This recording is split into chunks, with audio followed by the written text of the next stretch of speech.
What we have is an hour and a half of Andrew Ballard with Marketing Solutions. He's the president and chief growth strategist of Marketing Solutions, Inc., the Seattle area agency that develops research-based growth strategies for organizations committed to revenue acceleration. 35 years of experience in marketing research, strategic planning, brand development, and marketing communications. With that little blurb off his bio, I can tell you that this is a man I've looked forward to hearing speak for a bit. He's spoken before, and he's always got a really good presentation. I'll try and drop all the links from his presentation as we go forward. And if Emily from Port of Seattle would like to say any last things before we go, I'll pass it to Andrew. But Emily with Port of Seattle, you got any words? No, not today. Just thank you as always to PTAC and SPTRC. We've got an upcoming Maritime Industry Day on the last Wednesday of this month. I think that's on the 26th. So I'll drop a link to that in the chat soon. But otherwise, ready to hand it over to Andrew. All right. I won't play Awesome. Mr. Ballard because you requested we don't, but it's all you. Good enough. So when we get into the Q&A portion, I'm going to ask you to just verbalize. With my presentation, I can't see anybody. I will probably take my presentation down so I can see folks, and the Q&A part is the most important part of all of this. I have really enjoyed, I think this will probably be, I don't know, the 5th or 6th time I've done this presentation, and I just appreciate the partnership with the Port of Seattle and Advanced PortGen, and just thanks. And I'm going to share just briefly what we're going to cover. Andrew Miller said I got an hour and a half. I've got a note that says I got 50 minutes. So my presentation, including Q&A, is going to be less than an hour. Anyway, so we're going to cover 3 things in my time. Or create a value proposition, which is fundamentally the most important part of marketing. Most people start promoting before they actually have something worthy of promoting. And that's where the developing a unique value proposition, and the purpose is to differentiate your brand and offer from others competing in your space. Secondly, we'll get into how to craft an elevator pitch so that you concisely and effectively communicate why you should win the bid, why you should win the government contract. And then I'll share you a few, conclude by sharing a few secrets, that things that I have done that have worked really well. We have just fewer than 30 government entities, jurisdictions, or et cetera, that we work with, and we've done well with that. And I really appreciate the opportunity working with agencies, municipalities, et cetera. And that's, you know, if we're winning more contracts, it's about celebrate. Today we're going to differentiate, communicate, and celebrate. I'll spend 40 minutes with our 3 agenda items, and I'll make sure to leave plenty of time for Q&A. And if you notice the asterisk under agenda item number 2, stick with us, because at the end of the session, I'm going to provide you all with a free e-pitch worksheet. So I'm going to show you how to build it, but then I'm going to give you the tool that we use so that you can build your own.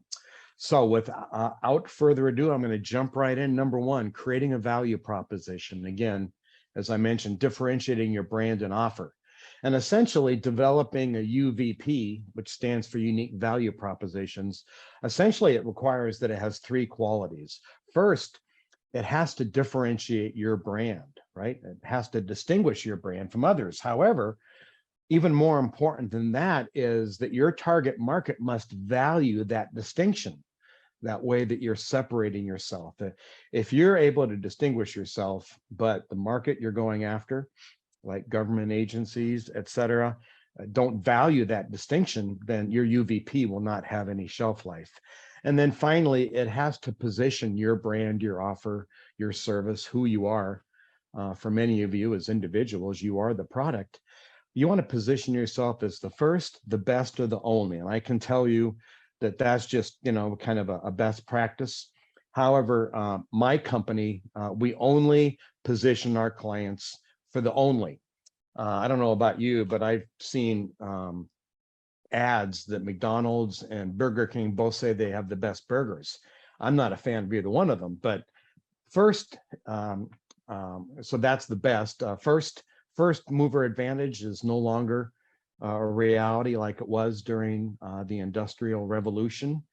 A lot of people that come late in the category end up dominating. Google is probably the best example of that. They were one of the last search engines to come out in the late 90s. And,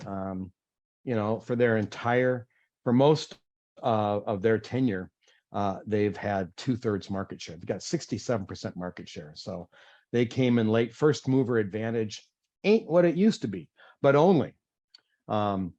There's 1,000 marketing firms in Seattle, but there's only one that develops research-based growth strategies for small businesses. And that's my company, Marketing Solutions. And we claim it and we can prove it. So there is a 3-step process to developing your UVP. And I spend most of my time really talking about how to develop a unique value proposition, because as I mentioned a few minutes ago, it's the foundation. It's the most important part of marketing. And it's an element of marketing that most small businesses don't put a lot of time into. And that's costing them bids. So number one, you're going to identify your core competencies, what you do amazingly well. And we do that with our clients through a business analysis. And I'll explain how we do this after I share the 3. We'll do a deeper dive into each of these 3. Next, among that list of core competencies that you have, you want to select only those that are competitively unique, right? That you're the only one that does it, or maybe that you do it demonstratingly better than other folks, and that's through a competitive study. And then the 3rd step is you want to compare that shorter set of competitively unique competencies to what the customers really value through a customer survey. And you're going to focus on the one that customers value most. And I like to teach. I spent 10 years teaching at the UW School of Business, just retired this last spring quarter. But one thing I learned early on in my teaching career is that you need to communicate in all 3 communication styles. So I am going to share visually with you what I just presented on screen and auditorially. So step 1, essentially using this competitor matrix, you're going to, through a series of criteria, whatever characteristics that are important to your industry. And I just have a few of them here. There's, usually the list is a bit longer, but you're going to go through and you're going to circle based on the characteristics that you want to compare your company to the competitors that you're bumping into most in your business. You want to circle your full list of core competencies. The second step is you're going to take each of those core competencies and you're going to look horizontally to what your competitors are doing. And let's say you're comparing against 3 competitors. Well, that means you'll have 3 columns, one for each of those competitors. And then you're just going to highlight or select. We do it in spreadsheets. You can do it on a whiteboard or a flip chart or a legal pad if you want. But you're going to look at the areas that you do really well at, those core competencies, and you're going to see how the competition is doing. And when you have a demonstrated strength, you're the only one that does it, you're going to highlight those. So you've gone from your total list of core competencies to the shorter set that are competitively unique. And then the 3rd step really is just comparing that shorter set to what the target market you're after really cares about most. And you're going to select one that comes closest to the value. And the question that I get asked most often from students at the U was, well, what if you don't really have any unique competencies that the target market values? And that does happen. You simply reverse the process. You start with step 3, then you move to step 2, and you move to step 1. It's really that straightforward. See, if you don't really have something that distinguishes you competitively, that your target market really values, start with what your target market really values, then take a look at what the competitors are doing and look for things that your target market values that represents a gap in the competitive landscape, and then build some muscle around that to make it a real core competency of yours. So front to back, if you've got some core competencies that are uniquely competitively unique, or from step 3 to step 1, if in fact you don't have any. And with a lot of startups, they won't have that if you're early stage in your business. So let me kind of share those 3 different things again. So the business analysis, essentially, you're going to evaluate the core competencies that you already have related to your business development efforts. You know, what is it that you do that's really special that the government agencies or the jurisdictions that you're targeting, what do they care about? And so many of us have done like a SWOT analysis or kind of a strengths weaknesses assessment.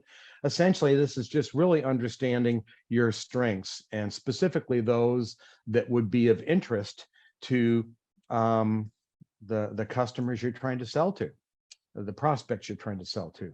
So customer survey, you know, this does not need to be a large sample size. A lot of sample sizes we do when we're interviewing our clients' customers is only 10. So get a short list of the best government contracts that you've done, you know, ones that really fit with your competencies and that really value what you do. And just, you know, quick phone call. Hey, just wanted to spend a few minutes, have really appreciated working with you. And I'd really like to know, what is it that you value most about your experience with us? And just really would like to know, you know, what that you think we do that's important to you. And that's really useful. Another question you're going to ask is, you know, who besides us do you work with? Who are we competing with? And who your customer or your target market thinks you're competing with, those are the real competitors. It's not only your list. I published a book back in 2010, and the title of the book is Your Opinion Doesn't Matter. The subtitle is It's Your Customer's Opinion That Counts. And that's pretty much the connective tissue that we rely on completely. So just have a common conversation. Ask a few questions. Competitor study. So you're going to study those top competitors. Usually the top 3 are ample, those that represent the greatest competitive threat in your space. And again, those that were identified by your best customers from that survey. So then you have all that information you need to go through that process. So what I'd like to do is show the messaging sequence, and then I'll give you a case study so you can see how it all connects. So again, first, develop your unique value proposition. That's what we're focused on, being first, best, or only in your category or subcategory. And what I mean by category, it's your industry. It's the vertical that you're in, right? If you're providing certain contractor services, then it's that's your category. Often though, when we have clients that they don't surface as being special, or that we really don't have a unique value proposition within their category, we'll create a subcategory that they can own. We did that several years ago for a community bank. And our research exposed that while they were not the #1 SBA lender, actually Bank of America nationally is, that our client was the #1 SBA lender that was locally owned in Snohomish County, which is where they had their 6 branches.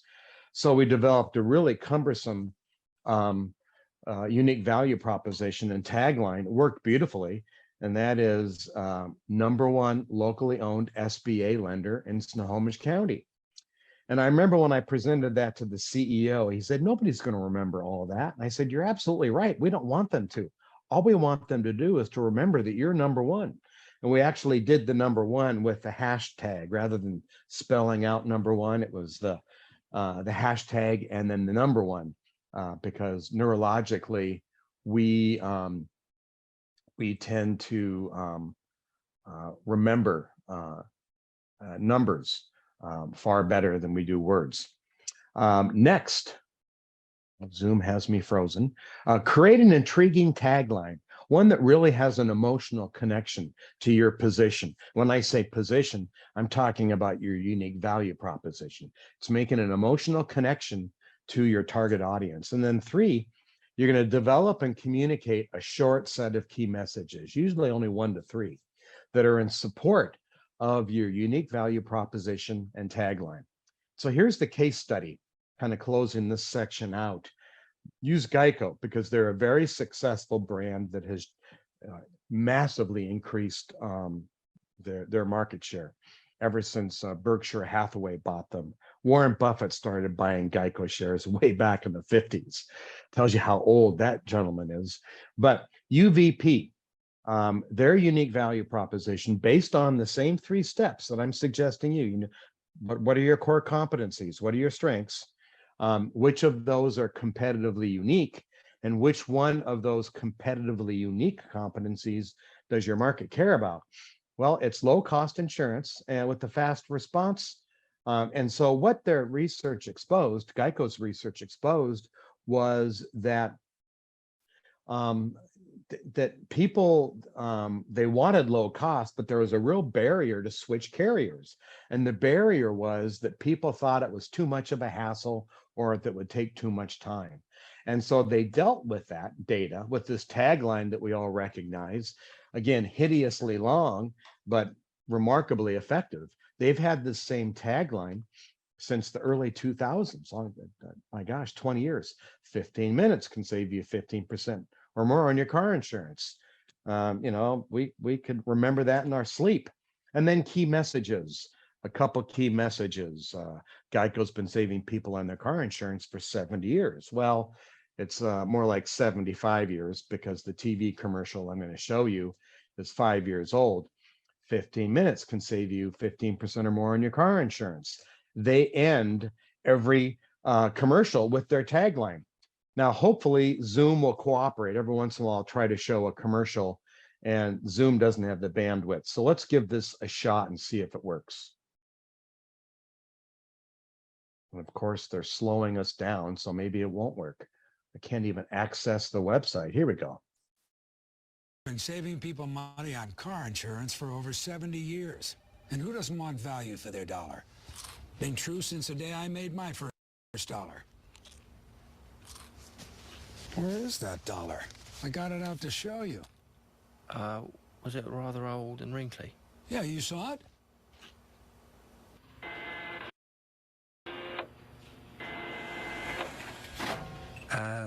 Fancy a crisp? Geico. 15 minutes could save you 15% or more on car insurance. Well, it worked pretty well. There was a little bit of buffering, but you get the idea. As you could see that they used those key messages, and that's the way to promote it. But they developed a unique value proposition, which led to their tagline before they bought the TV schedule. And the reason that they're so successful is that they have more money than God. They spend almost $1 billion a year in advertising. It's just absolutely insane. Okay, so that covers our UVP. Hopefully you're taking notes and you can question me here because I'll be done fairly shortly and I want to really focus on Q&A. So write down those questions as we go through this. Now, the next feature here, creating an elevator pitch. It's really about succinctly communicating your unique value proposition. You want that e-pitch to work and really stop people dead in their tracks. The reason they call it an elevator pitch is you need to be able to get that pitch done when in the time that you're in with somebody's elevator. And I always share people, have your pitch really short and concise. Be able to do it in 3 floors because there's not always a 30-story building around when you need it. Okay, so excuse me, pardon me. So how do we develop an elevator pitch? It's a 6-step process. And we've used this for, oh my gosh, hundreds of clients. And it's just very, very effective. Step 1, describe your ideal customer. You're defining the target market. So this would be in terms of the government agencies or jurisdictions that you want to go after.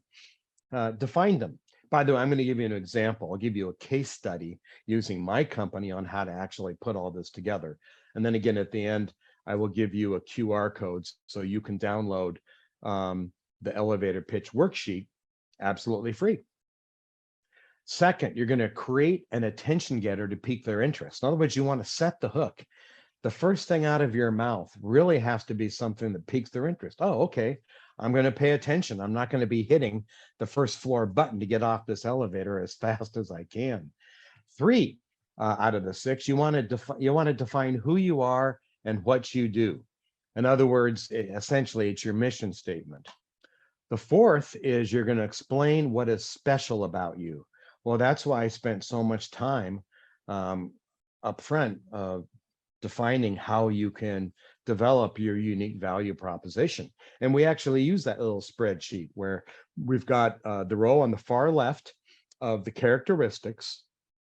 Then that first column next to the characteristic is your company. That's where you're going to find your core competencies. And then your top, say, 3 competitors are the next 3 columns. So that's how we're going to populate number 4 in our 6-step e-pitch process.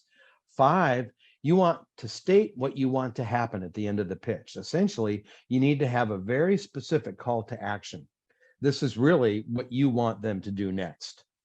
And then the 6th step is just merely putting all of that information together and practice it. Practice is really important.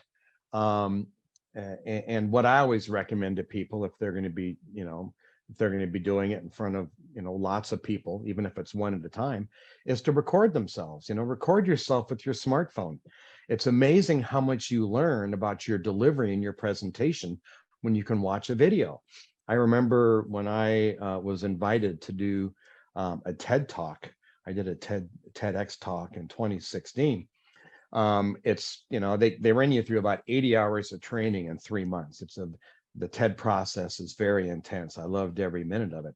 But after I had my final 17-minute TED Talk, I used to tape myself over and over again, not only as part of memorization, but just to really see and hear how it went. And I made adjustments based on those videos. So practice. Let me give you an example. This is a case study, and it's actually using the elevator pitch that we use. You want to describe your ideal customer, your target market. So for marketing solutions, we focus on serving small businesses who have a desire to grow, to really grow their enterprise. We talk about it in terms of breakthrough growth, which is also the title of my TEDx talk. Create an attention getter to pique the interest. This is the set the hook. Do you have any interest in accelerating your revenue generation? Do you want to grow faster than you're growing right now? And the answer to that question, 99 times out of 100, is, well, of course we do. And so I have their attention. Define who we are, what we do, a mission statement, who we are, we're marketing solutions, what we do. We develop research-based growth strategies. And our entire 9-word pitch is we develop research-based growth strategies that accelerate revenue generation. See, I can do that in half of a floor. I don't even need 3. Next, 4, explain what's special about you. This is that unique value proposition. We have a data-driven approach that eliminates the guesswork. So you see that with our clients, we do a business analysis with them. Then we also do a voice of the customer study, and we are doing phone interviews with our clients' best customers.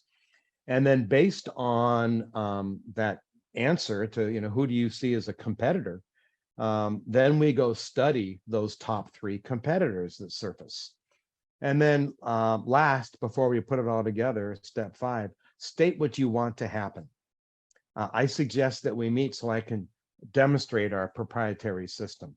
By the way, the book I wrote is on a trademarked system. It's called the MAP system. And when you have something that nobody else does, nobody else can copy you. And that's when you're the only one that does it. And that's what gives you the most strength. So we say, hey, a few minutes, I can demonstrate our MAP system and how it would apply to your business situation. Most people go, great, I'd love to see that, especially knowing that I can demonstrate it in 5 minutes. It's not going to take them. And we do it over Zoom, just a really short Zoom. Okay, let's put this whole thing together. And by the way, they're not necessarily, we don't have to necessarily put them in the same order that we did them. You always open up with a hook. get their attention. So if you have an interest in growing your business faster than you are, Marketing Solutions develops research-based growth strategies that help small businesses like yours accelerate revenue generation. And in 5 minutes, I can demonstrate how we've done this very successfully for over 400 companies. I get through that, and rather than having them trying to get off the elevator, they're going, yeah, I'd love to see it.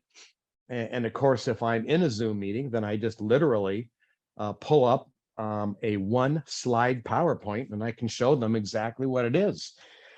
So not only they know what we do, but with that little demonstration slide, they know how we do it. And they go, great, I'd love for you to do that for me. That's usually how it goes. Now, of course, I've been under the marketing and communications banner. I've been screwing up for 38 years. So I've got a little, I'm kind of long in the tooth on doing this, but do it, fill out the worksheet, practice it, and it'll work well. Okay, so the last element that I want to talk about is how to win more government contracts. You've got to give them a reason to choose you. So I'm going to show you some techniques that I have used that work really well. As I said, we've got just under 30 government contracts. Now, they're not all active at the same time, but one of them is Snohomish County. And right now I'm doing 3 separate contracts for Snohomish County at the same time, reporting to 3 different people. One of the people I report to is our Snohomish County executive, Dave Summers, also reporting to Human Services, also reporting to the Affordable Housing Initiative. So you can have one client that generates just a ton of business for you. So this is what I do. This is how I win more government business. I always start off with the opportunity by asking 2 questions. Now, a lot of these are delivered through RFPs. Most of them are. We've actually been able to put ourselves in a position of getting sole sourced on most of the work we do. And that's the goal. I'll explain a little bit more about that. But the 2 questions I always ask with RFP, right? They always say, hey, here's the question. Here's the timeline for you to get your questions in. Here's the email to send them to. I always say, is this a sole sourced contract? If the answer is yes, then I don't even bid on it. Sole sourced. In fact, all government agencies and jurisdictions are legally supposed to identify at the top of the RFP if it's a sole source contract. For those of you that don't know, sole sourced means they've already selected the vendor. That they, through the Public Information Act, they have to make it because it is using tax dollars to do a project. They legally have to communicate. But when it says sole sourced, it means they've already picked somebody. Now, legally, they can only sole source contractors like you and me who actually do something that nobody else can do, which is why we have our MAP system and we've trademarked it. And so we knew we had a lot of traction with government. And so we gave them a reason to sole source us, and it works all the time. It's amazing. The second question is, I says, are you going to be selecting your contractor on this particular RFP based on the lowest price or the greatest value? And if the response is definitely the lowest price, we never bid on those. We are a premium provider. We're not even close to the lowest price, folks. In fact, literally, we charge quite a bit more than our competitors. But what we do works. So instead of giving the cheapest price, we have a much higher price, but we deliver far greater value. In other words, the return on investment working with us is significantly higher than the low cost provider. And so people see the value. So if it's not sole sourced and they really do care about value and results, then we will throw our hat in the ring. But not on all of them. So here are my 3 secrets to winning government contracts. And we've been very fortunate. I'm not saying I'm any smarter than anybody else, but our hit rate on RFPs is over 90% because we're very selective on what we do. So here's my 3 secrets. One is that we stay in our lane. We only go after the RFPs where the contract is in our sweet spot. I mean, it's really about our core competency. It's research based. It's a very data driven approach. And, you know, something under the area of growth and marketing. So we absolutely don't go after every contract. We're very, very selective. Next, we nurture multiple relationships within target agencies. And there's two reasons that's important. Number one is your main contact may end up going to another jurisdiction or get another job. And then all of a sudden you no longer have a relationship and you've got to start from scratch. But if you have multiple relationships, if the main contact is gone, you have other people you can reach out to and say, hey, who do I need to get my information to that's, you know, taking over for Leslie? That kind of a thing. So, and the other second reason that it's really good to have multiple relationships, I just explained, and that is here I've got 3 different contracts going on simultaneously with Snohomish County. You know, one's the executive office and the 2 other departments. So I've got relationships with, oh my gosh, probably a dozen different people. I mean, everything from the chief of staff for Executive Summers, all the way through the department directors, and even people below department directors that have influence on decisions. It's like, if they make a decision or if they have influence on decisions related on who's going to win the bid, then those are people that I develop relationships with. This has just really served us well. And then finally, you've got to give them a reason to sole source your company. And that's why we have so many government clients, is because of our unique map system, we're able to provide them a service that nobody else can provide. Nobody can provide it because we've trademarked it. So we say, hey, we're the only one that does this. We developed this system over 20 years ago and we trademarked it. And by the way, this is how it works. And this is how this is why all of our government clients absolutely love it. And usually after going through all of that, they are willing to sole source with us. And so when you're sole sourced, you don't even have to respond to an RFP or an RFQ. You're in. So here's just kind of the summary. I'm just coming up on my 40 minutes, so I'm perfect on time.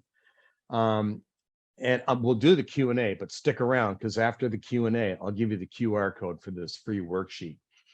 So number 1, create a unique value proposition. Your goal is to distinguish your brand, yourself as a person, your products, services, whatever it is you offer. You're distinguishing yourself with everyone else that's competing in your space. Crafting a compelling elevator pitch. Succinctly communicate why prospects should care about you and put you at the top of their shopping list. And then finally, winning more government contracts. It's really about giving them a reason to sole source your company. That's the secret sauce. It works remarkably well. So with that being said, we've got plenty of time for Q&A. So I am going to shut my screen down for a minute, then I'll bring it back up. But I want to be able to see you so I can say, I can, respond to your questions. So on the notes sheet that Leslie has provided you, my email address is at the bottom. The point of me showing you this is not only am I happy to do Q&A right now, I'm happy to answer questions, no cost, no charge, even offline. So I'll show you how you can do that. So let's go ahead and stop sharing. It's great to see so many people. I just got, geez, we've got, 32 people in the room. I love it. So questions. I'd like to open with a quick administrative note. I'm sorry about the hour and a half part. I just completely spaced out on Sound Transit. Ed Zavala will be speaking after Andrew is done and has a 40-minute presentation for Sound Transit. Thank you, Ed, for coming, and I apologize for missing that. But oh, no big deal. I have a question about the Yes, Geico and the repetitive line situation. Yeah. So back in the 2000s, there was head on, apply directly to your forehead. Head on, apply directly to your forehead. And that marketing campaign went viral. And up until it was determined their product actually didn't do anything, it seemed like it was a workable strategy. Is it really just a matter of amping the repetition that makes it stick, or is there a Well, nuance? so if you want it to stick, it has to be off. That's a great question, Andrew. If you want it to stick, it has to be authentic, right? You can't do smoke and mirrors because it'll have a very short shelf life. Repetition is one of the best practices. It's like high frequency of exposure to your message is the best practice in marketing. Now, they've been saying 15 minutes can save you 15% or more on your car insurance. They've been beating that into our heads for 2 decades. And it's like we're sick of it. But I'll tell you what, if you're susceptible to switching to a different carrier, you're going to put Geico on your investigative list. And so 15 minutes, it only takes 15 minutes. They're addressing the barrier of, oh, it's too much of a hassle. It's going to take too long to switch carriers.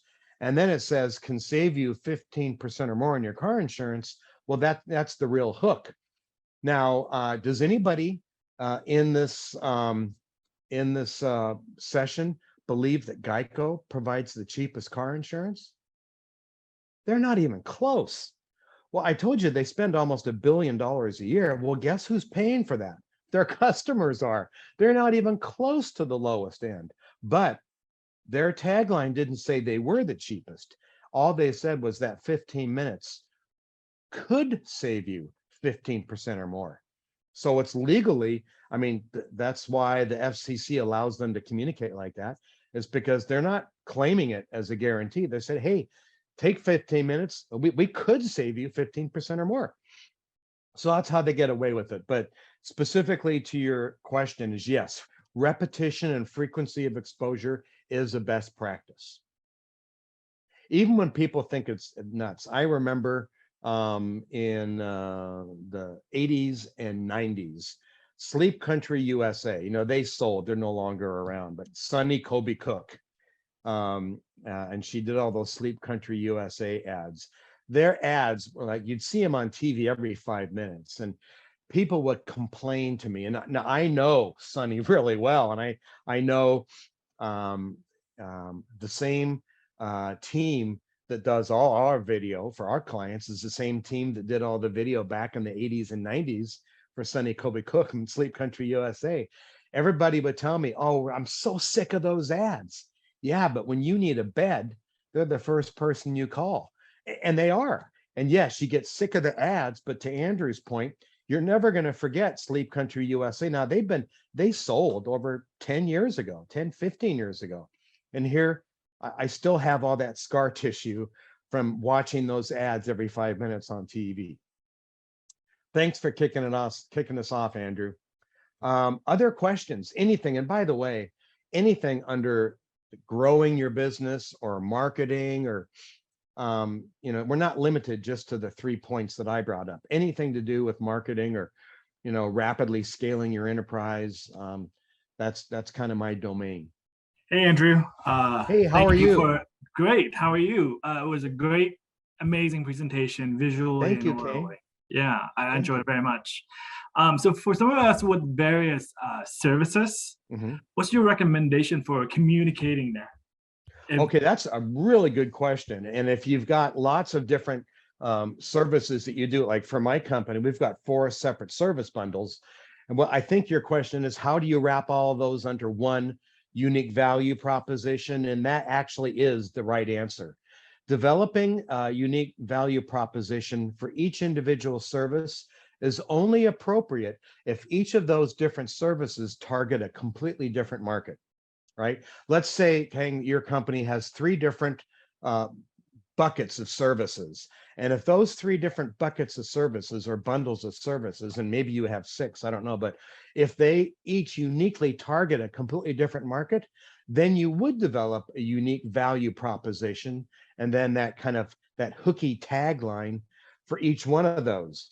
And we have 4 separate services. We do marketing research, strategic planning, brand development, and advertising and digital, but they are all part of the MAP system deliverable. And we're targeting small businesses that want to grow. And so Did you want to give me an example so I can give you some very specific guidance to your situation, or did that help out?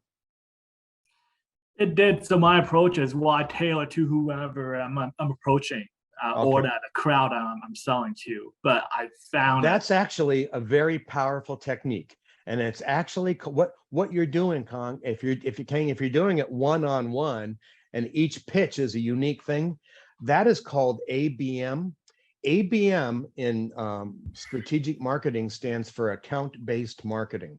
So what you're doing is great. I wouldn't want to turn you off on that, but I definitely want you to still have that unique value proposition that would be incorporated into all of your pitches. And even though your pitches are tailored, and the same is true for me, I always start and end with, hey, we have a data-driven approach. We know, we don't guess. Our map system is proprietary. We're the only one that uses it, and we've successfully helped 400 companies generate significant growth. So keep tailoring it. The traditional marketing is one to many. ABM is one to one. So I love what am I pronouncing your name right? Is it Kang? Yeah. Awesome. I love what you're doing. You've got great intuition. I don't know if that's from being on the street or if you've got an education there, but don't stop. But I do encourage you to have kind of an overarching for your brand, the name of your company, that unique value proposition. I think that, I'm sorry, go ahead. Finish your thought. I was done. The challenge with that is when you show up to the same organizations, agencies, they brand you. Oh, Kang is doing this, versus you're starting to confuse your brand a little bit. Oh, interesting. Because Okay. you have 6 seconds to, let's say, Owami style, to like tell people who you are, right? Kind of like that elevated pitch. Right. You can't say I cook and I also make drinks, Right. No, I get it. I get it. So what I would do is what's called a donut, just to kind of wrap this up. A donut in advertising and marketing is that the beginning and the middle are identical. And this is part of that repetition that Andrew Miller was talking about. So the beginning and the end of the ads are always the same, and you're reminding them of who you are. But everything in the middle is new, and it's just called a donut. So develop for your e-pitch, develop a donut. Have that strong opening that hooks them, and the strong closing that differentiates you, and then do your custom stuff in the middle. I mean, your opening and closing could literally be 5 seconds each, because you're right. You don't have a lot of time to get someone's attention. And by the way, with that elevator pitch, if your elevator pitch, and as I said, my real elevator pitch, I showed you the sheet, but our real elevator pitch is only 9 words long. But if your elevator pitch is followed by a question from the person that you're communicating with, you're a winner. If your e-pitch actually causes someone to ask you a question, that's a darn good elevator pitch. Thanks, Kang. Awesome questions. I appreciate your unique situation, and keep doing that ABM. Thank you. Just put the ABM in the center of the donut, so it's tailored. Other questions? Don't let Kang's question intimidate you. It was a darn good question. Anything that you're dealing with in terms of trying to grow, any challenges that you're having whatsoever? Anybody else? Well, Derek Hall is asking if you could share your contact information again. And then I have a follow-up to your donut theory. Let me hear it, and I will. I'm going to start. I shut my presentation down so I could see everybody, but I am going to put that slide back up. And on the link that Leslie gave you, that notes thing, my email address is at the bottom of every page. Back to you, Andrew. So you took me back to college when you were describing that. Open with the thing, put something new in the middle, and close with the same thing. Yep, Aren't you that's been basically around just forever in advertising. Well, it's the same rules as writing an essay. Your introduction paragraph and your conclusion paragraph are usually the same content. And do you prefer, when you're doing this, to have a rewording at the close, or would you prefer to have the same wording as the opening for the repetition's sake? That's a really good question. So if I were doing an ad, I would do the exact same over again, that repetition thing. But if I'm in Kang's situation and I'm meeting in front of the same person for, the sixth time in a year, I'm gonna have a different way of wording it, but leaving them with that same sense of confidence that they would have and results in working with us. Yeah, so again, if it's an ad, whether it's a print ad, a digital ad, broadcast or whatever, it's identical, the beginning and end, because you're really trying to reinforce that you got to, I can tell you the only pushback I ever get is I'll have a client says, you know what, I'm getting really sick of our ad just over and over and over again. And I said, I'm really glad to hear that, because what we've learned out of doing this for 38 years is about the time our clients are getting really sick of their advertising, that's when it really starts generating cash for them. Just because you're sick of it doesn't mean that your target market is sick of it. And remember, they're being exposed by, hundreds, sometimes thousands of advertising impressions a week. The only way you're going to stand out is to have high frequency and saying essentially the same thing over and over again, consistently over a long period of time to the same target market. And that was a little bit convoluted, but those three things are the secret to advertising success. I'm just about out of time. Anybody have a last question before I show my last slide? I'll ask.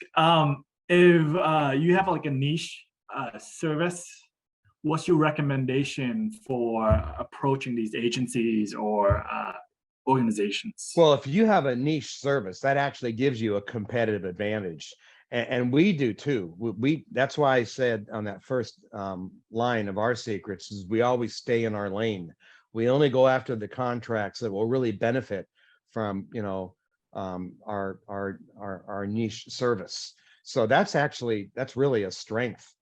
And you could just do the same thing, have the donut, your unique value proposition is really who you are and why they should care. And then the tailoring is in the middle. But specialists always are easier to brand than generalists are. So I just encourage everybody, as I'm resharing my screen because I know I'm out of time, I really encourage everybody to think about how, being a specialist gives you a competitive advantage. We don't do everything under the sun. Everything we do is centered on growth. And the way we get there is always our data-driven approach. We gather the same 3 data sets for every client. And we've been doing that since 1997. We're in our 25th year. So there's my contact information. And then here is how, and again, that QR code is on the note sheet. But when you go to the QR code, you're going to go to a landing page on our website that looks like this. Nobody can get there because we actually charge for this tool, but not for you guys. I really want to make sure you get some value. So essentially, you're going to put in your name and your email, and we have a privacy policy. We never share, sell, or rent any information. It's all private. And so we have our private policy as a link you can check. And by the way, if you wanted to talk offline, you can click here and that'll tell me to get back to you and we'll schedule a free consult. But this is the QR code. So take your phone, and a lot of the newer smartphones don't even need a QR code reader. Just use your camera and then just shoot that and it'll automatically take you to that landing page. And I can tell you that when I do presentations like this, I will usually have a dozen requests for this thing before I'm even done speaking. Some of you have already done it. And then if for some reason your phone isn't picking up the QR code, you've got my my email address, andrew@mktg-solutions.com. So with that, I'm going to stop sharing, but in that notes thing, the QR code is the last slide in my deck. So I thank you so much for allowing me to join you. But based on when I started, I'm at exactly 49 minutes. Yay. Thanks, everybody. All right. Thanks, Andrew. Really enjoyed the presentation. Emily, you got some words before we bring Ed on from Sound Transit? No, that was great. Thank you so much, Andrew. And yeah, thank you, Ed, so much for joining us. And I'm really looking forward to your presentation for this group about Sound Transit and your WIMBY program and opportunities there. All right, I think we got it. So thank you all for inviting me, for allowing Sun Transit to join the event. Thank you for Port of Seattle for putting this on. In spite of the challenges with COVID and the uncertainties with our economy, Sun Transit is still working to expand our mass transit network. So I'd like to make sure that anyone interested in doing work with Sun Transit is informed about our programs and knows how to access information about our upcoming opportunities. And again, I'm Edson Zavala. I'm Deputy Director of Economic Development at Sun Transit. Let's see here. And the Economic Development team is part of this Sun Transit Office of Civil Rights and Equity and Inclusion. So that's an internal group in Sun Transit. Some of the things that we do are we review projects for DBE and SBE goals. We provide DBE program technical assistance. We also provide support to internal and external stakeholders, and we monitor our projects to ensure compliance with DBE elements and requirements. Our overall goal is to ensure that we're taking the appropriate steps to eliminate barriers, create opportunities, and build capacity for underrepresented women-owned businesses, and to ensure women and minority-owned businesses, and to ensure that our regional transit system represents the communities we serve. So here is a snapshot of our team, along with our contact information. I recently came on board to Sound Transit as the Deputy Director for Economic Development, but some of you might already be familiar with our other team members, such as Tanya, Mick, and Laura. So again, we're all your resources here in Sound Transit. If you ever have any questions or would like support of any of your projects that you're working on. Again, what we do every day is we look to increase small and disadvantaged business enterprise participation in our projects. And again, we also work to remove barriers, assess projects for any potential over-restrictive elements and the sort. And again, we work internally with our project managers and also externally with community. Let's see here. So again, Sun Transit is an equal opportunity employer, and we encourage small minority women and disadvantaged business enterprises to participate in our competitive procurement process. Our main objective is to drive inclusion in our Sound Transit projects, from construction contracts to professional services and A&E to goods and services. All of those areas are assessed by our team to make sure that we can apply inclusion as appropriate. The main tools that we have are the DBE program and the SBE program. Just to make a distinction between both of these, we use the DBE program when we have federal funds associated with our projects. The DBE program is focused on the inclusion of disadvantaged business enterprise firms. And I would note that this entails DBE certification, on which I'll expand a little bit later. In turn, Sun Transit SBE program is a subset of the DBE program and is utilized on projects that are not federally funded. I would note that for the small business program, we adhere to the Small Business Administration or SBA size standards, which vary by industry category. To recognize firms as small businesses, we primarily look to OMWBE or the Washington State Office of Women and Minority Business Enterprises for their small business certification, as well as King County SCS certification. So if anybody has those certifications for their small business, those are things that we also recognize in Sound Transit. Additionally, we can also do an internal assessment on a case-by-case basis if needed, if a firm doesn't have either of those, but would like to share with us their small business designation. So I would stress that fostering inclusion in our procurement entails varying forms of engagement from our team. So again, any day can be different. We can be doing internal work to assess a contract to determine the right kind of goal for it. We can do monitoring, working with primes and subs to make sure that the contract is moving as it should be. Looking at data to make sure that we're tracking and meeting our goals. And also, we could also be doing external outreach, talking with vendors that are interested in doing business with the agency. So there's a lot of different ways in which we move these forward. All right, so talking a little bit more about DBE, or disadvantaged business enterprises. DBEs are for-profit small businesses where socially and economically disadvantaged individuals own at least 51% interest and also control management and daily business operations.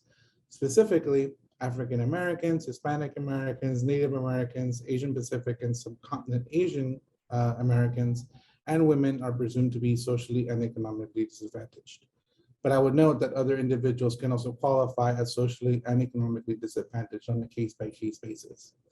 I would also highlight that the Office of Minority and Women Business Enterprises, OMWBE, is the agency that provides DBE certification for the state of Washington. So we encourage anyone interested in learning more about DBE certification to visit omwb.wa.gov for further information. All right. So our agency's requirements regarding DBE program administration are anchored in federal regulations to ensure non-discrimination in the award and administration of federally funded contracts. And again, the main tenets that we are looking at are to create a level playing field where DBEs can compete fairly for federally funded contracts, help remove barriers for DBE participation in the bidding, award, and administration of some transit contracts, and also assist in the development of DBEs so they can compete successfully in a market outside of the DBE program. These are the federal expectations. These federal expectations are the foundation blocks of our agency DBE plan, which establishes our agency-wide Sun Transit DBE goals and strategies, which trickle down to some very important expectations on our contracts. Again, just to expand a little bit on our agency-wide DBE program expectations, in accordance with federal regulations, Sun Transit must establish a new overall DBE goal every 3 years for the participation of disadvantaged business enterprises in the federal transit FTA funded contracts and procurements we anticipate in awarding. I would note that for the upcoming 3 years, federal fiscal year 2023 to 2025, we have an overall agency goal of 18.17. So that's an agency-wide assessment that we've done and the goals that we have based on all the work that we anticipate that we'll be having federal funds. I would also note that we will also periodically report on the accomplishments toward our agency-wide DBE goals. So we have semi-annual reports that we produce on how we're doing as an agency towards those goals, and we report on those every June 1st and December 1st.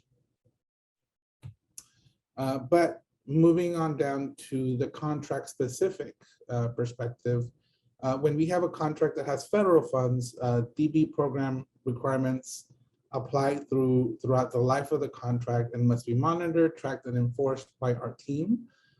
Some of the contract DBE program elements that are established and monitored by our economic development team include DBE goal setting, which entails assessing all of the work that will be occurring within that contract, taking a look at how many disadvantaged business enterprises there are out there that can do the work, and then trying to establish a DBE goal that makes sense for the contract based on those analysis. We also do good faith efforts review. We also monitor the termination and substitution of any firms in the contracts. Those are things that we look at very closely. And we also monitor prompt payment, which is we are very interested in making sure that the subconsultants and contractors working in our contracts are being paid properly. And again, prompt payment extends to all contractors in our projects, not just DBEs. So that's a good note to have. Other monitoring responsibilities that our team undertakes for DBE program contracts include contract payment tracking. So we will be keeping an eye on how payments are being made month to month on our contracts and how those payments are moving towards our inclusion goals that we have established for those. And then we also do commercially useful function reviews, which is when our team goes out and just kind of takes a look at how the work is happening for the contract, and just making sure that whatever was conveyed to us that will be happening on the contract by specific firms is happening accordingly. And I would note that P2G Now is an important tool that we use. Some of you might be familiar with that. Some of you might not. So again, it's a tool that as an agency we use when we have a contract with inclusion goals. And that's a place where sub-consultants that are working with a prime, for instance, can go in and confirm that they received their payment, that the payment was correct, and that the payment was timely. So again, that's a system that we use in Sun Transit, along with some of our also local agencies use that as well. Moving on to small business inclusion. Again, this is the small business program is a subset of the DBE program and is utilized on projects that are not federally funded. And again, so for this, we do adhere to the Small Business Administration size standards, which vary by industry. So again, a firm that is in a particular industry will have a different size standard than another. So again, that's just following the SBA standards per industry category. And again, we encourage anybody that's interested in small business to be recognized as small business by Sun Transit for our program, to look into OMWB Small Business Certification or King County SCS certification. And we're also available for internal analysis should that be necessary. But again, we do encourage people to become informed of OMWB Small Business Certification and King County as appropriate, King County SCS certification. Similar to the DBE program, we do prescribe small business goals on our contracts where appropriate when we do not have federal funds. And again, this entails setting a goal based on the types of work that are part of the contract, and then kind of seeing that through the life of the contract and monitoring that as we have payments month to month reported in B2G Now.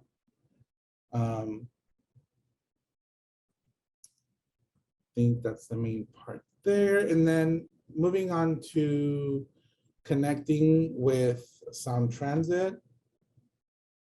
So Sound Transit has partnered with Biddingo to provide information regarding contracting opportunities. So all guests to our Biddingo site can view solicitations, bid results, and solicitation award information. So anybody just landing on the page can have access to that information. However, if anyone is interested in working with Sun Transit, they can register to receive email notifications about upcoming projects in their specific fields of interest. So again, that's an important note to have if you're accessing Biddingo for Sun Transit information. I would also share that once registered, people are able to download solicitation documents, associated addenda, and information on how to respond to solicitations. So a lot of good information becomes available for registrants onto the Biddingo site. So I would also note that in addition to advertising contract opportunities on Biddingo, it is also Sun Transit's policy to advertise solicitations greater than $250,000 in the Daily Journal of Commerce. So that's an interesting flag. So I would also briefly just want to walk everyone through what they might expect if they go to Biddingo. So again, it's very intuitive. So on the landing page, there's a access to register onto the system, vendor registration.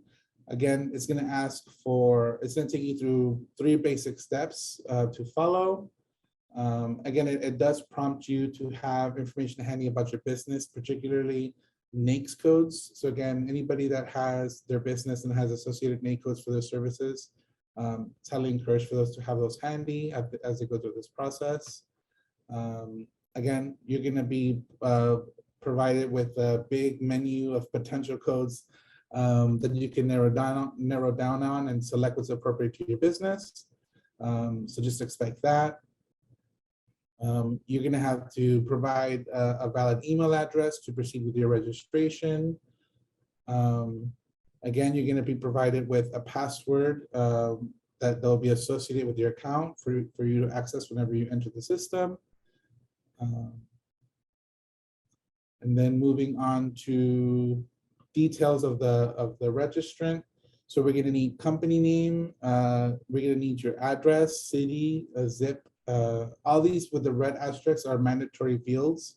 Again, nothing too too detailed, just very basic firm information and basic information about the registrant.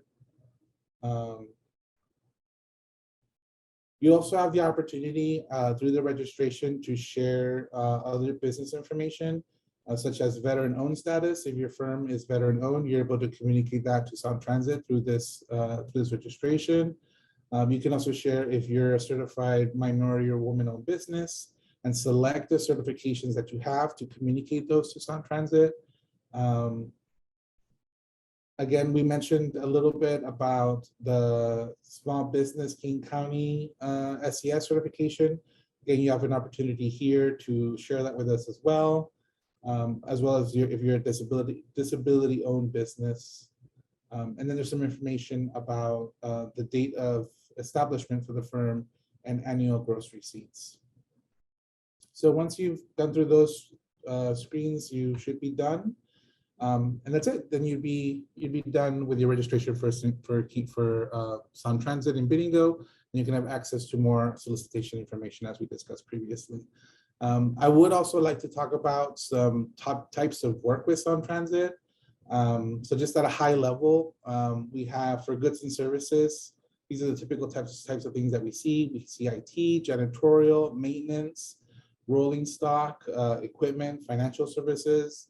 For architectural and engineering, we have design, environmental, value engineering, noise monitoring, surveying, vibration monitoring, estimating, and then construction side, we do see electrical, plumbing, HVAC, trucking, landscape, traffic control, site security, horizontal, vertical. So it's just a selection of types of work that you can expect to see commonly arise in Sound Transit.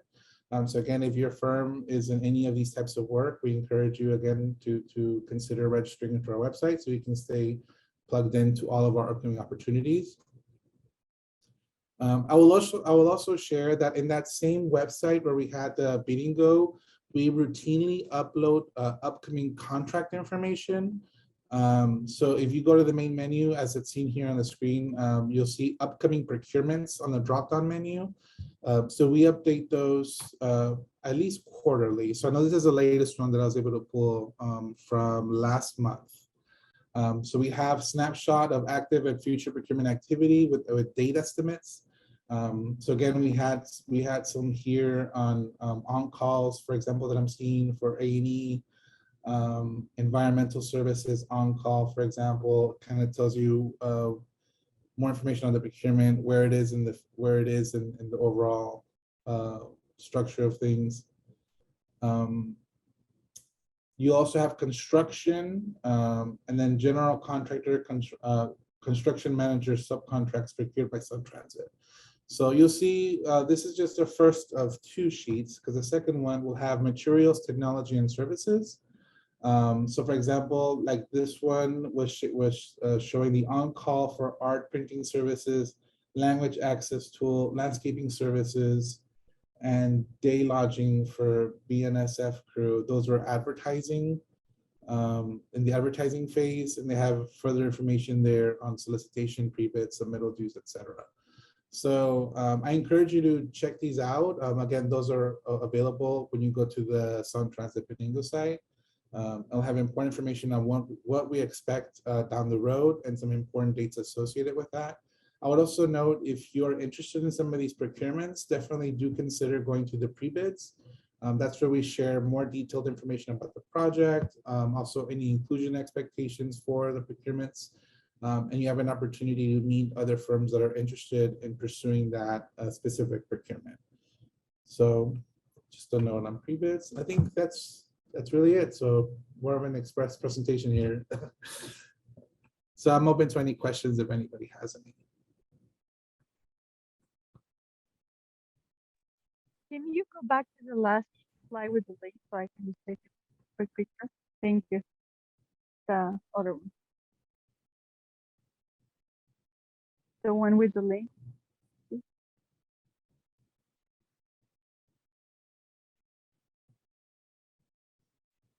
Yeah, in our procurement team, it's the same link. You can access it. If you want to bookmark the web page and then just come back every so often, we will put this. We'll upload the the new project information PDFs in that same link. So if you save it and come back to it periodically, you'll have access to any new documents that we upload on anticipated projects.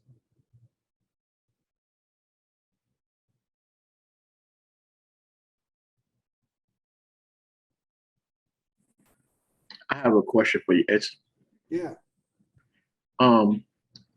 How much moving and relocation services do you do and office furniture? I'm not too familiar. You can chat with me offline and we can figure it out. But off the top of my head, I'm not too sure. Okay, that's fair. All right, I'm gonna go back to my contact information. So if anybody thinks of something else or something pops up in your mind later, or you have an emerging need down the road, definitely feel free to reach out to me. I'm happy to answer any questions or provide any support as I can. So Ed, this is Leslie Miller from Washington PTAC. Can you give us a 30,000-foot flyover as to the economic impact of the infrastructure bill on projects that you're doing? Yeah, like, do you have any number as to how much Sound Transit will be receiving on the allocated funds? I do not. I know I was just pulling, if it's of interest, I know how much money we spent so far with diverse firms. I was looking at that earlier today. But that's a great question, but let me pull up I think I stopped sharing, but I was pulling some information on how much spend we have to date. Let's see here.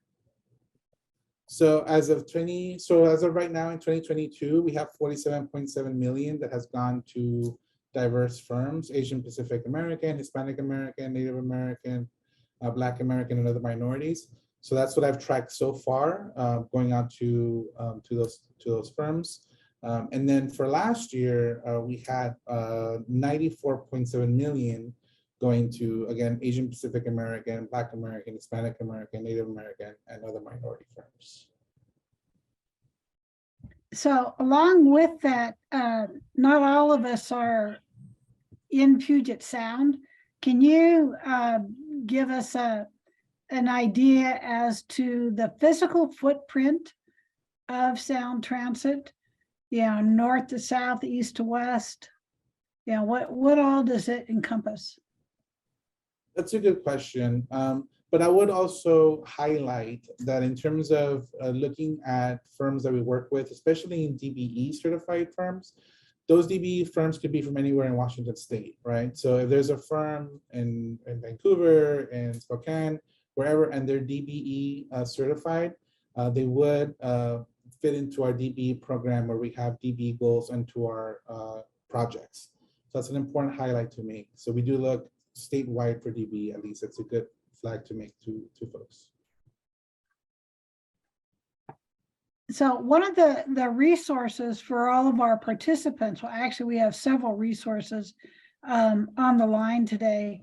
Washington PTAC and the Small Business Transportation Resource Center both are designated by the federal government to provide small businesses through the process of registration certifications at both state and federal levels. So if you have questions about DBE, you can talk to Washington PTAC, you can talk to the Northwest Small Business Transportation Resource Center. And I saw where Emily had posted that OMWBE will be on the agenda on September 20th, and they will be the primary agency for DBE certification in the state of Washington. So that'll be a really important event to participate in on that day. But if you have any questions, again, the Northwest Small Business Transportation Resource Center is actually a regional entity for the Department of Transportation.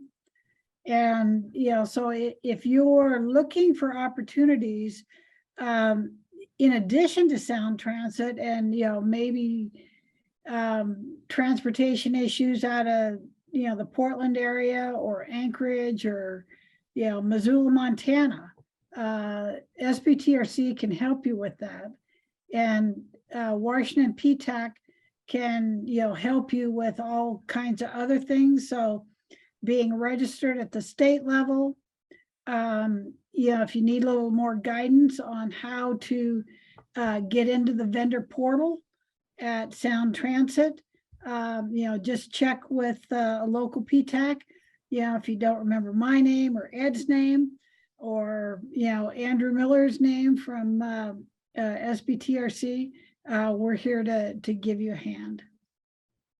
And worth a mention too, DOT, specifically Secretary Buttigieg, has been very, very specific that he wants DBEs to be the focus at this period. And the bill, as we call it, the bipartisan infrastructure legislation that went through, has just started to issue community grants for traffic studies, economic development studies, and how we can research going forward with these big investments on moving forward. So we're kind of in a golden window right now. If you want to do any work with DOT at all, our upcoming event in DC on September 20th is just to basically meet the agencies. We normally have meet the buyers. Well, when the Secretary of Transportation himself is there, as well as deputies from SBA and every other department in DC is all going to one big meeting, and they invite every client in the world, that's you guys, that wants to go up to this event. That entire purpose, the entire event is literally designated to try and help these communities reach their DBEs, get improvements in their neighborhoods, and make sure that the bill finances are spent appropriately. Between Sound Transit and WashDOT, we have a million opportunities already, and they're about to receive a lot more funding. So yeah, definitely don't hold back on reaching out to me or Leslie, because Leslie, PTAC, they cover everything outside of DOT. And there's also money going on in all these other areas. But when it comes to that infrastructure bill, they are very emphatic that DBEs are the target, and we want to do everything we can to help these agencies grow. We want the communities to see improvement and, feel a little bit less like the 1980s when it comes to driving down I-5, for example. Although that feels probably more like the 1970s. When we look at the asphalt, maybe the 1960s, but you get the point. So does anybody else have any more questions for Ed before we let him go? Well, with that, I'd like to thank Ed for coming today. I did include your email address in the chat. So, our participants can send you an email. And again, if anybody needs some additional help on navigating the portal, we can help you with that too. So thank you, Ed. We appreciate having you here. Thank you all. So we had a little change in plans the last couple hours here. Andrew had talked about our legal expert, Graham Ralston, is under the weather today. And so we were going to let SBTRC give you an update as to what they're working on. But in the meantime, we were actually able to find someone to step in for Graham Ralston. And with that, I'm going to pass it on to Aisha Kadri, and she can do an introduction on this next session, the last session of the day. And so, Aisha, would you like to take it away? Yeah, absolutely. Thank you, Leslie. So I'm going to go ahead and introduce Shazad, who is on the line here. Shazad, do you want to unmute and say hello? And then we'll get started from there. Good afternoon, everyone. And then do you want to be sharing slides or should I? Actually, why don't you go ahead and share the slides? That would probably be helpful. Perfect. Okay. Good afternoon, everyone. My name is Shazad Qadri. I'm a partner at a firm called Wong Fleming, and been practicing about 22 years now. And I practice in the area of corporate law, and I represent everyone from Fortune 500s to the mom and pops and startups. There's a set of slides that we have. I will try to get through all of them. I'm not going to, probably won't read through them, but I'm happy to address any questions as we go through the slides. Okay, so I guess one of the first questions I was posed is, what is the most essential part of your business planning? And I think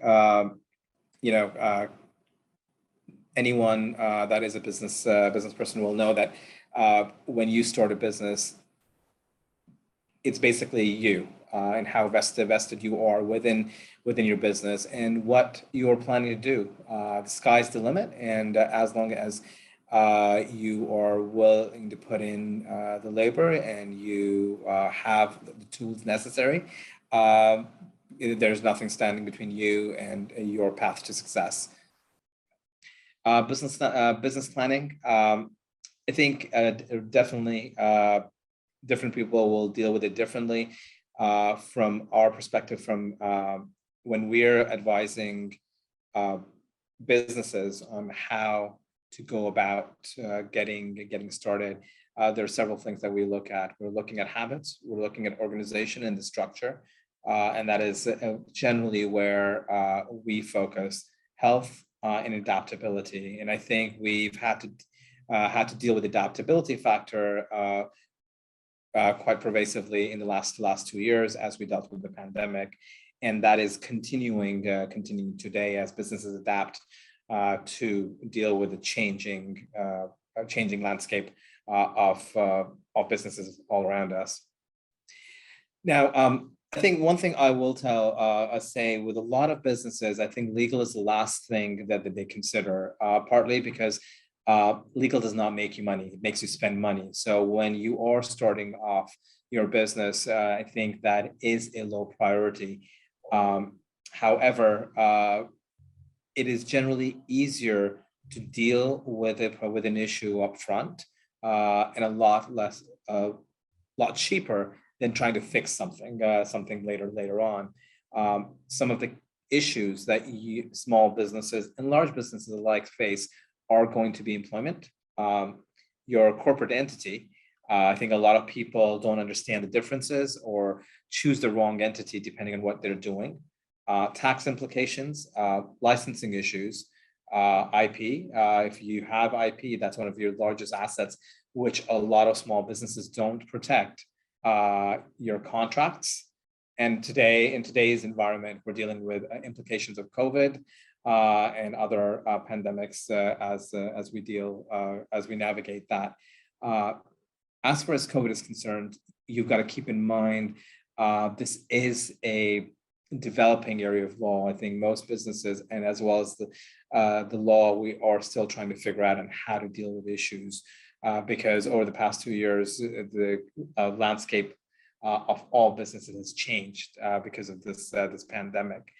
So you will probably over the next months or years see new policies come out, new laws come out as we tackle. So my recommendation generally, as far as COVID is concerned, is keep alert, keep up to date, and make sure you're compliant as you move forward.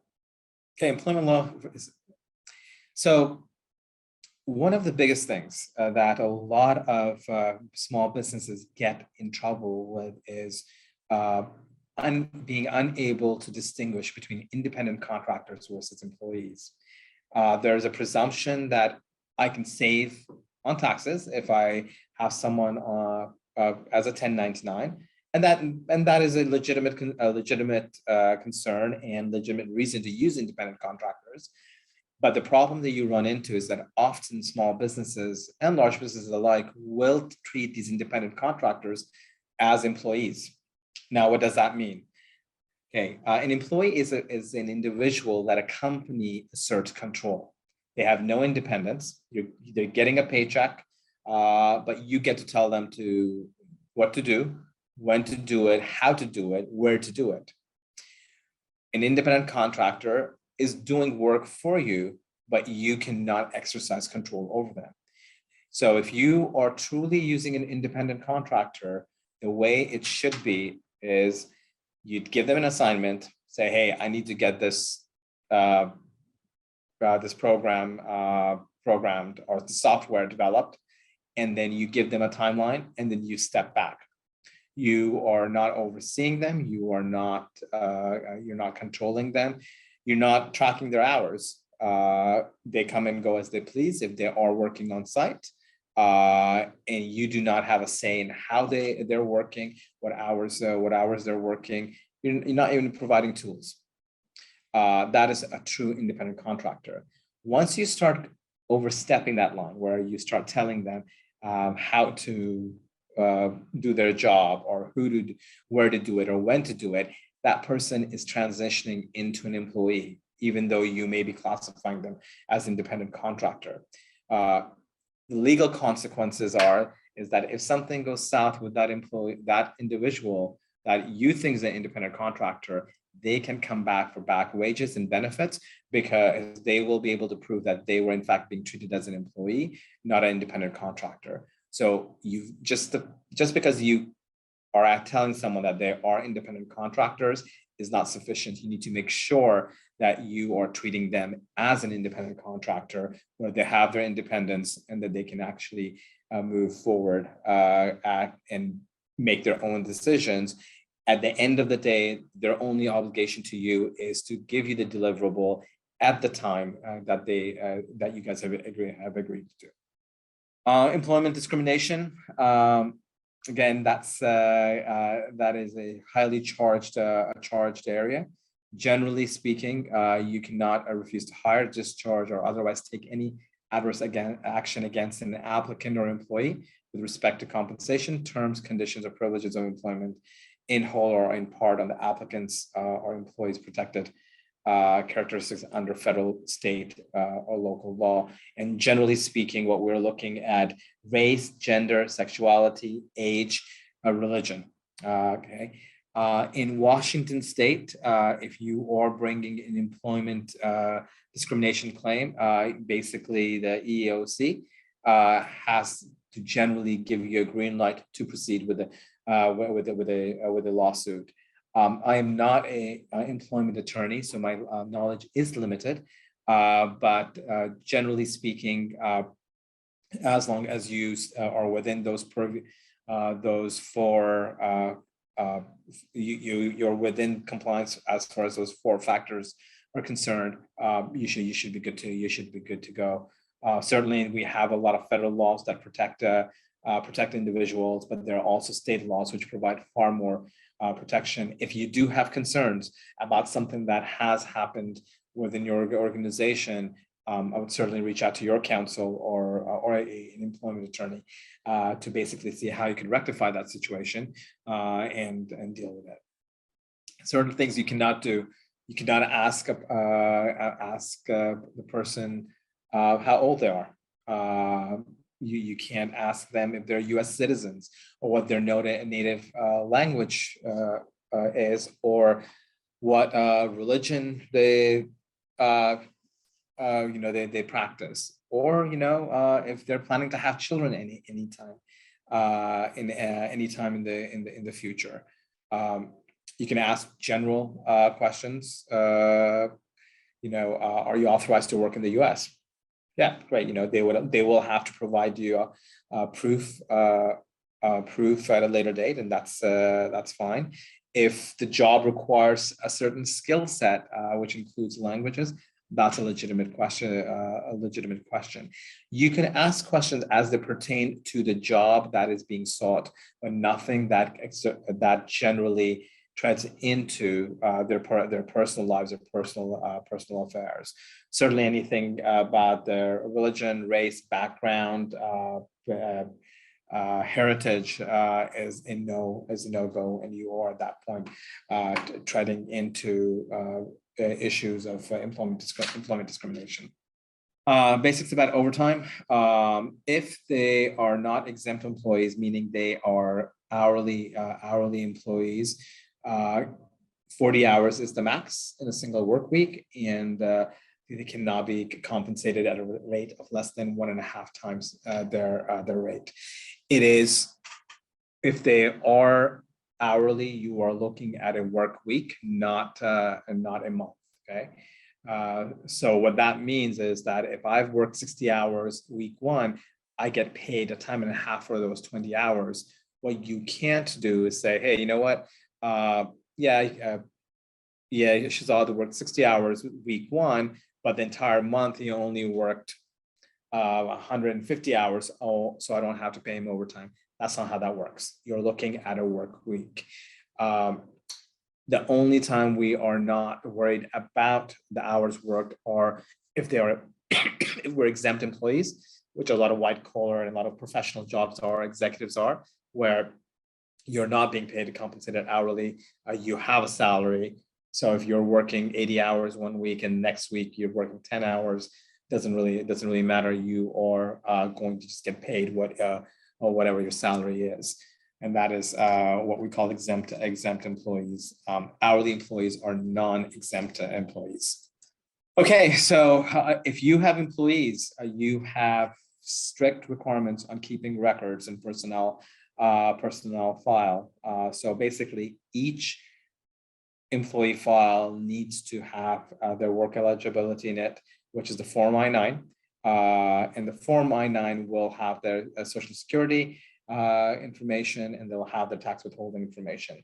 Now, depending on the number of employees you have, you may want to choose to do E-Verify. And what E-Verify does is E-Verify will give you confirmation that this person is eligible to work in the US. Keep in mind, if you hire someone and they were not eligible to work in the US and they use someone else's Social Security, the onus is on you. You will be penalized for that by the Department of Homeland Security, and if there is, in fact, an I-9 audit. So I highly encourage you guys to enroll in E-Verify if you have not, and you are employing a bunch of people. Keep in mind that once you have enrolled in E-Verify, you have to put all employees through that system. You can't pick and choose. You can't say, hey, you know, these I'm going to use these people, I'm going to put them through E-Verify, and these people, I'm just going to do paper filings. Once you are in the system, you have to continue using the system. The nice thing about being a part of the E-Verify system is that at the end of the day, what ends up happening is if there is an error where you end up hiring someone who is not eligible, and a audit determines that you in fact hired someone who was not eligible to work, you will not be penalized. It is on the federal government because they provided you misinformation. So that is certainly a huge benefit, because the penalties can be atrocious, because it's about $750 per error per form. And if you completely mess up the I-9 form, one form can cost you about $48,000. So just keep that in mind.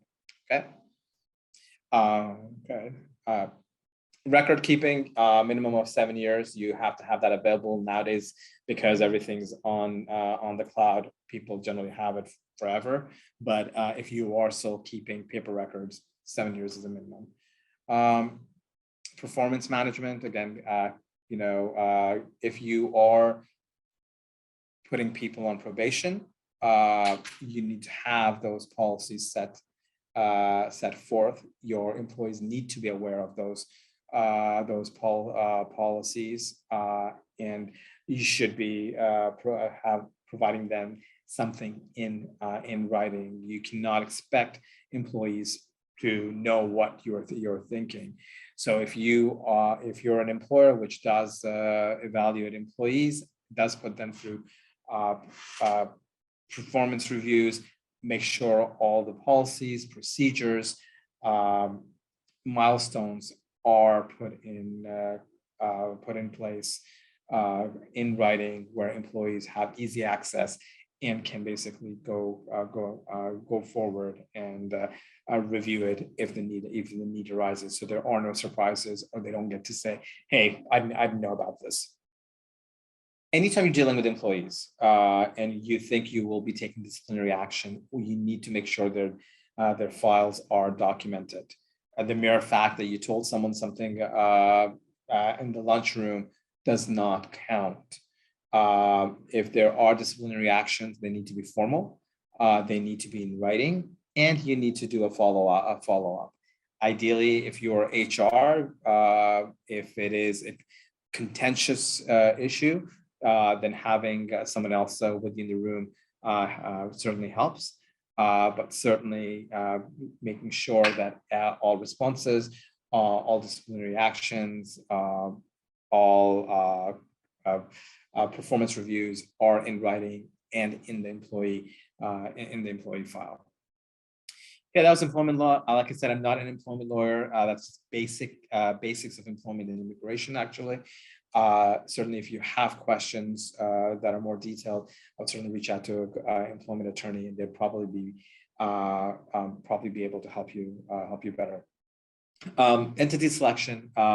Generally speaking, there are four primary entities that you are generally looking at. You're a sole proprietor, where basically you have no corporate protection. You're just functioning under your Social Security, not advised. Then we have the limited liability companies, which are the LLCs. We have S Corps and we have C Corps. Okay. Now, small businesses, most small businesses will either be an LLC or they will be an S Corp. They generally avoid being C Corps because of the double taxation that results if you are a C Corp. Now, what kind of entity is really entity you're going to be is going to determine on what kind of business, where you're getting funding from, and what your end goal is. If your goal is to raise a lot of funds from VCs, angel investors, and other investors, you're probably going to go into a C Corp. A couple of reasons. C Corps, you can have multiple classes of shares. You could have preferred shares, and you could have different rights associated with each shares. On the other hand, if you're like saying, hey, you know what, I'm just going to do a couple investors and then I'm going to close fundraising, but I want to be able to issue shares, then you are going to go ahead and probably look at an S Corp. S Corp limits the number of investors you can have is at 150, and you only have one class of stock, and they have to be the same price. So if you sold your shares for $5 a piece to the first investor, the next investor is going to buy the shares at $5 a piece, unless you restructure. LLCs, you don't have shares, you have units. The nice thing with an LLC is that the units each unit can be priced at a different amount. But as far as regulatory issues go, you have to have a very extensive operating agreement, which will define the rights of each members, and that is a document that pretty much governs the LLC and pretty much serves as the company's Bible. How do you determine which entity is best? A couple things. How many partners? Are they all going to be individuals, or are there going to be other companies that are going to be owning ownership? Are they U.S. citizen and permanent residents who will manage the company? Are all the shareholders going to have responsibilities? And what kind of voting rights do you want to give? Once you have those questions answered, you can basically navigate and figure out what kind of entity you're going to want, and go from there. As far as planning on hiring employees, the reality of it is that, in my opinion, that does not really matter as far as an entity selection goes. But like I previously said, your plans of expansion will determine what entity you guys want to move forward with. Will the business operate outside of the U.S., outside of Washington? That may also have an impact because often other states may not provide as much favorable protection as to certain entities that Washington State may provide. And certainly, if you go to a foreign country, then we're looking at a completely different ballgame at that point. So generally, the reason you're going to basically deal with or establish a company is to protect yourself from liability. A corporate entity shields you and your personal assets from any liability or lawsuits that the company may be subjected to, whether it's by clients, employees, or even the government. The other issue really is taxes. Certain entities will allow you a pass-through where you're only paying taxes on what you are earning and not on what the company's earning. And generally, LLCs and S corps provide that level of protection. And then certainly governance as to how do you want to be making decision. Now, if you are a solo, where you're an individual, I mean that's really not that much that the big of an issue until you start bringing in partners who will want a piece of that pie. So certainly figuring out how you're going to govern the entity, what kind of parameters you're going to have, and how detailed the position is going to be is all going to be factors when you are trying to determine what entity to pick. Joint ventures, that's a unique concept, and certainly a really good tool for entities which may want to enter into a project within another entity without giving up ownership of their current company. So I'll give you an example. You may have a very successful company and you want to partner with another company to bid on a project, let's say from Microsoft. Generally speaking, what would happen is one or the other would have to buy into the other company, and now they're a part owner, and you would go in and bid. What the JV allows you to do is basically set up what we call SPVs, which is basically special purpose vehicles, and basically do brand new companies, and then basically enter into a joint venture. And at that point, depending on whatever your proportionate share may be, you may be able to bid on a new project or basically conduct a new project under that entity. And it is only for that particular purpose. What that allows you to do is a couple of things. Is once that project ends, you can basically shut the company down and you're done, and you walk your separate ways. Two, you get a feel for each other. You may eventually want to merge your companies, but the JV allows you to figure each other out, see if you guys will in fact make good partners without risking the companies that you guys have worked really hard to build. So certainly a good deal. It is basically memorialized through a JV agreement, and then basically whatever the business entity may be, the corporate documents at that point would be the same for that. Okay, so a couple of things. Certainly, I think all of you probably should have an accountant if you don't have an accountant. If you don't have a lawyer, I would recommend having a lawyer, at least someone you can bounce ideas off. Like I said, the biggest mistake businesses make is that they wait until something goes wrong and then they approach a lawyer. It is a lot cheaper and a lot more effective if you hire, or at least talk to someone before you get started. And certainly make sure you do not commingle your personal and business funds. Once you have set up an entity, in order for you to take benefit of that, the protections of that corporate entity, you have to make sure you maintain that entity, which basically means you are going to have to keep the funds completely separate. You don't go shopping at Nordstrom's using the business credit card. You don't use the business checkbooks to pay your personal mortgage. Simply put, you need to keep the assets separate if you want the corporate protection. The minute you start commingling it, all bets are off. Company gets sued, your personal assets are going to be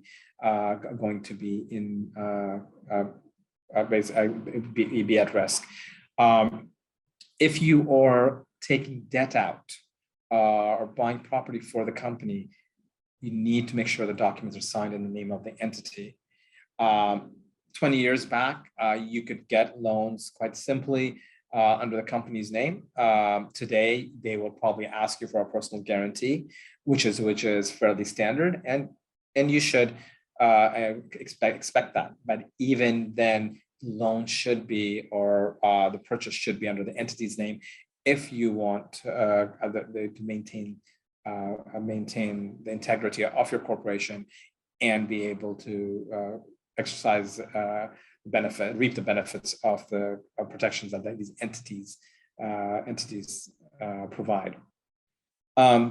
Payroll. I'm not an accountant. I'm not a tax attorney. Use a payroll company or an accountant if you have employees. They will take care of this. It also defers liability if something goes in. Something goes wrong. So I mean that's the best advice I could give you on that. Keep in mind, payroll taxes are non-dischargeable because that is not your money. So if you're withholding payroll taxes from your employee's paycheck, make sure it gets where it needs to get. Because if your company does go under and you've withheld payroll taxes and you have not paid it, that does not get discharged. And the penalties and fees on that are extremely, extremely high. Okay. Okay. Licensing. A couple of things. You need a license for the city that you are going to operate in. So once you're incorporated, the state does that, and that is the Secretary of State. But every city that you are going to be operating in, if you have a physical location, you will need a license. Contact your city, and they will help you navigate it. The Department of Licensing does license a lot of the cities. Some cities are still not online, but majority of them are. So make sure that you are licensed in the city, so you are paying the appropriate taxes and work and not being hit with penalties at a later date if you because you didn't have a license. IP, intellectual property, trademarks, copyrights. It could be software, it could be your logo, it could be your name. This is all intellectual property. It all carries value. If you have a unique logo, you have a unique name, you have a unique brand, you need to make sure you're trademarking it or copywriting it because that is included in the valuation of your company if you want to sell it. And if you don't have a trademark, it makes it very easy for someone else to infringe upon your mark. And then for you to be able to get it back is going to require a lawsuit, which again is going to be penny wise, pound foolish. If you have a unique brand, spend the money up front, get it trademarked with the USPTO. Keep in mind the USPTO trademark is only valid for the United States. If you are a company that is doing business worldwide, you may want to get it trademarked internationally. The office that does patents and trademarks is the USPTO, which is the United States Patent and Trademark Office. Any lyrics, novels, written work, artwork is with the Library of Congress, which does all the copyrights. Okay, COVID issues. I think that we touched on that early on. Like I said, this is an evolving area. We're still working through that, coming up with policies and procedures. So, you have to sort of stay on top, especially if you have employees that are now returning back to your office. One thing that we have started doing in all our contract negotiations is in the force majeure clause is include a clause which deals specifically with pandemic and how we are going to deal with issues should we be faced with another pandemic. So with your suppliers, with people you're entering into contract with, make sure that that clause is in there, which gives you an out should there be another shutdown, should we be faced with another pandemic. So that way you're protected and you're not on the hook and then found to be in breach of a contract should you not be able to deliver because of that. A lot of material. I think you could probably spend a couple of days on each one of these. Certainly happy to answer any questions you guys may have. Thank you. And just a quick administrative note, thank you so much for stepping in at such short notice and taking care of this. We are right at 5 o'clock, so we will go ahead and let everybody that wants to go, but I have no problem sticking around an extra 10 to 15 minutes if you guys wanted to ask questions. I personally actually had one. If we go back to the beginning, when you're talking about the independent contractors and their specific limitations like hour tracking and things like that, is that like the grounds for a breach of contract type of suit, or is that just something that's fined and penalized? How does that? So, there are a couple things. So generally the biggest concern you should have if you are basically telling them, hey, you need 8 hours, you need to be here at your desk. It's basically the independent contractor turning and suing you and saying, hey, I was actually an employee. I didn't get my retirement. I didn't get my overtime. I didn't get my benefits. Bottom line, if it's if it quacks if it walks like a duck, quacks like a duck, it's a duck. That's basically how we're looking at it. So in most cases, we see independent contractors coming back claiming back pay, back benefits, and then at that point, reporting you to the ESD, which is the Employment Security Division, saying that, hey, they were treating me as an independent contractor and I should have been an employee. And that's when you get penalized when they come in and do an audit. So that's where you've got to be really careful. Has the state of Washington made any moves to go the way the state of California has with just requiring all contractors to become employees? Do you know anything like that? No, we haven't, but we've had very huge lawsuits about 15 years ago. Microsoft was sued for the exact same reason. They lost, so now they have a limitation on the number of hours that they will keep independent contractors and consultants on. So then they have to go off on a cooling off period.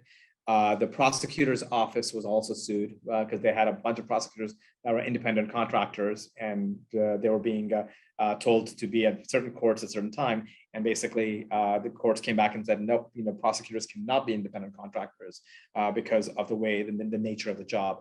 We haven't heard anything that we're going to head that way. But I wouldn't be surprised if we eventually do, because especially with a bunch of the consulting companies, that has become a huge issue. I'm sure everybody has a million questions. This is a matter of 5 o'clock. You're welcome to email myself or Shazad or Leslie or Aisha with any questions you might have. Our information's all in the registration you signed up for. We've already been emailing you, so you probably have that. Wait, Gang turned on his camera. Does that mean you have a question coming up?